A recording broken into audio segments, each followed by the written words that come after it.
So picture this. It's the fall of 1982. Chicago. Ronald Reagan's in the White House. Eye of the Tiger is on every radio station, and in a quiet suburb called Elk Grove Village, a 12-year-old girl named Mary Kellerman wakes up early one morning with the sniffles. A scratchy throat, a runny nose, the kind of thing every parent has dealt with 100 times. So her mom and dad do the most ordinary thing in the world. They give her a single extra-strength Tylenol and send her back to bed. By 7 a.m., Mary had collapsed on the bathroom floor. By that afternoon, she was dead. Now, at first, nobody had any idea what had happened. A perfectly healthy 12-year-old just gone in the space of a few hours. Doctors were baffled. Maybe a stroke, they thought. Some kind of sudden, freak medical event. It was a tragedy, but it looked like a mystery with a medical answer. What nobody knew yet was that Mary Kellerman was just the first, and that the killer wasn't a disease. It was sitting in medicine cabinets all over the city. Because that very same day, just a few miles away in Arlington Heights, a 27-year-old postal worker named Adam Janus was having a rough day too. Nothing serious. He felt a little under the weather, some minor chest discomfort. So he stops at a store, picks up a bottle of extra-strength Tylenol, goes home, and takes a couple of capsules. Within minutes, he collapses. He's rushed to the hospital, and despite everything the doctors try, Adam dies that afternoon. And again, everyone's stunned. A young, healthy guy dropping dead out of nowhere. They figured it had to be a massive heart attack. And here's where this story goes from tragic to genuinely nightmarish. That evening, the Janus family does what every family does when they lose someone. They gather at Adam's house to grieve.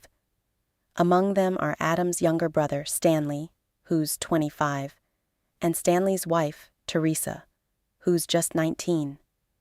Newlyweds. And at some point during that awful, heartbroken evening, Stanley and Teresa both have headaches, which, of course they do. They're devastated. So they go looking for a painkiller, and they find a bottle of Tylenol sitting right there in Adam's house. The very same bottle. Stanley collapses first, then Teresa.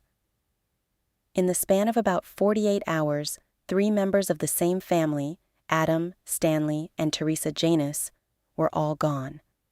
Teresa held on in the hospital for 2 more days before she was taken off life support.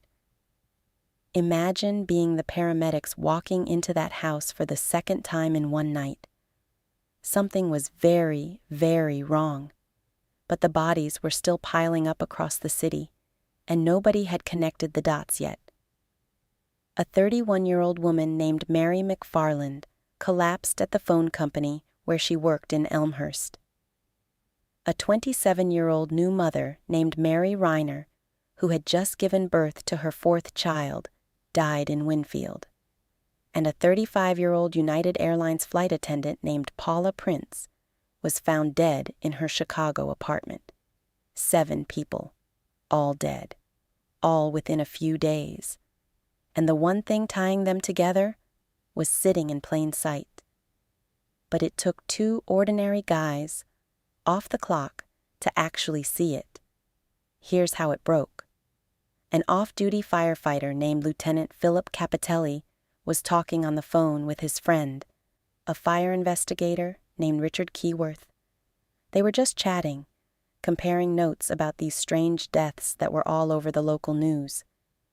And one of them mentioned that the Janus family had taken Tylenol. And the other one went, "Wait, the Kellerman girl.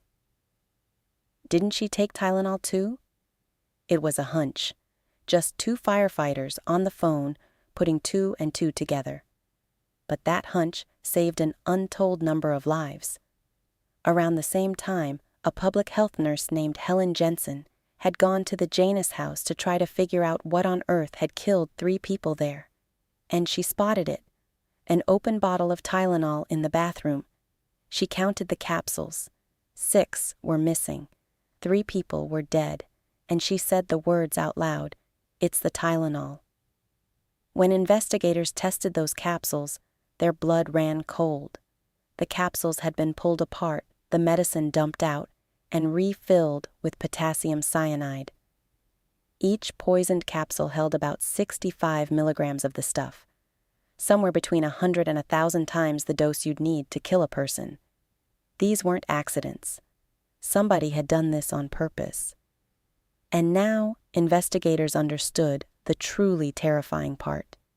The contaminated bottles came from different factories and different production lots, which meant the poison wasn't added at the plant.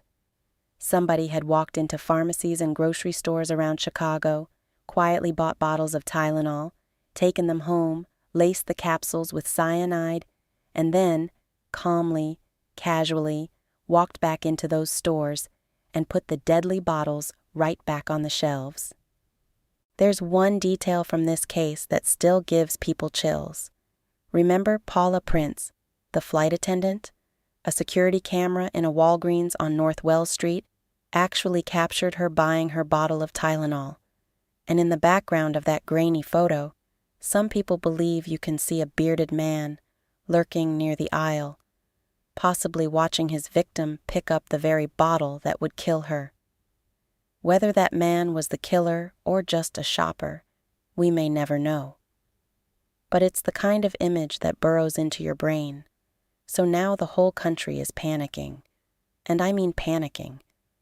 This is one of the first times in American history that an invisible killer could be sitting in your own bathroom. Chicago police literally drove through neighborhoods with loudspeakers, blaring warnings. Do not take Tylenol. Hospitals were flooded with people convinced they'd been poisoned. The maker of Tylenol, a company called Johnson & Johnson, had to make a decision that would go down in business history. They pulled every single bottle of Tylenol off every shelf in America, about 31 million bottles worth over $100 million. And they did it immediately, before anyone forced them to. They told people flat out, "Don't use our product until we figure this out." To this day, business schools teach the Johnson & Johnson response as the gold standard of how a company should handle a crisis, put people before profit, and do it fast. But that still left the biggest question of all. Who did this, and why? This is where a man named James Lewis enters the picture, and Lewis is a piece of work. Shortly after the murders, Johnson & Johnson received a letter. The writer claimed responsibility for the poisonings and demanded $1 million to stop the killing. And the letter included instructions to deposit that money into a specific bank account. Investigators traced that account, and it didn't belong to James Lewis. It belonged to a man named Frederick McCahey, a Miller Brewing heir who'd owned a travel agency where Lewis's wife had once worked. And here's the pettiness at the heart of it. Lewis was apparently furious because he believed McCahey had stiffed his wife out of a paycheck. So one theory is that Lewis didn't even write that letter to get rich. He wrote it to frame an enemy, to sick the FBI on a man he had a grudge against, using 7 dead strangers as his tool.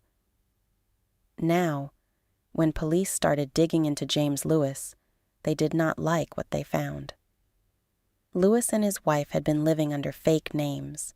They'd fled Kansas City a few years earlier under a very dark cloud.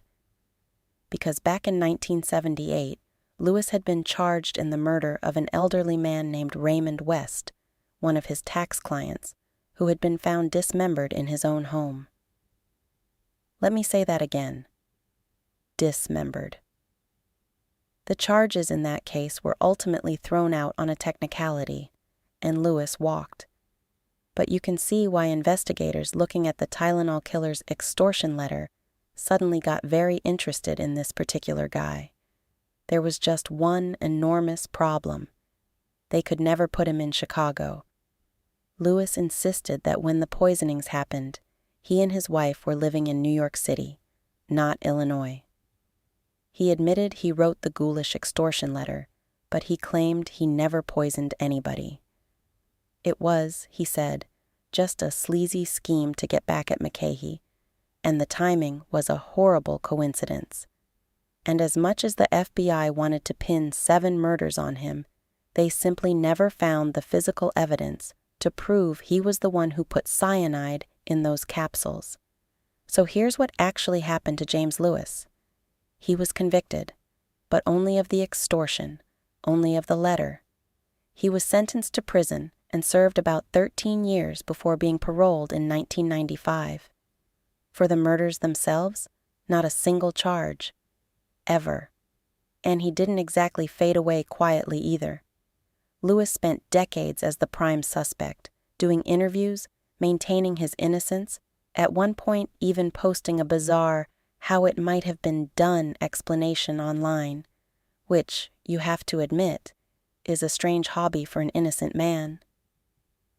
In 2009, the FBI raided his apartment in Cambridge, Massachusetts, and collected his DNA and fingerprints, hoping new forensic technology might finally crack the case. It didn't. James Lewis died in July of 2023 at the age of 76, having never been charged with the murders. He took whatever he knew with him, and that's the part that's hard to sit with. Because more than 40 years later, the Tylenol murders are still officially unsolved. 7 people went about an ordinary day. A sore throat, a headache, a long shift at work. And they reached for the most trusted painkiller in America, and it killed them. We still don't know for certain who did it. Some investigators went to their graves convinced it was Lewis. Others have pointed fingers elsewhere over the years. The truth is, the case file is still open. But here's the thing you have to understand about this case. It changed your life, even if you've never thought about it. Every time you buy a bottle of medicine and have to break a plastic seal, peel back that foil over the bottle's mouth and pop through the safety cap. That exists because of these 7 people. Before 1982, none of that was there. You just unscrewed the cap and took your pills. The murders led directly to federal anti-tampering laws and the tamper-evident packaging that's now on practically everything you consume. Those little seals you curse at when you've got a headache and you just want the bottle open? They're a memorial. A quiet, plastic reminder that 7 strangers in Chicago died, and a city full of people learned that even the safest-looking thing in your home could be turned into a weapon by someone you'll never meet. The killer wanted to make people afraid of the ordinary, and in a way, for a little while, they succeeded.